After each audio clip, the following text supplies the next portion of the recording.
अऊज़ु बिल्लाहि मिनश्शैतानिर्रजीम बिस्मिल्लाहिर्रहमानिर्रहीम। अगर सजदा तिलावत से पहले या बाद में कोई खड़ी ना हुई और उसने बैठ कर ही सजदा तिलावत कर लिया तो क्या सजदा तिलावत हो जाएगा?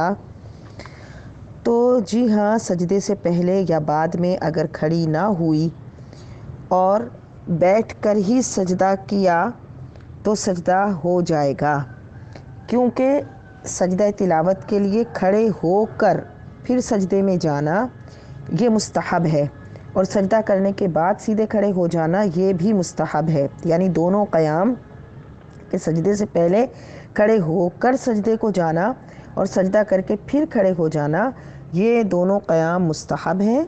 लिहाजा बेहतर है कि इस तरह करे।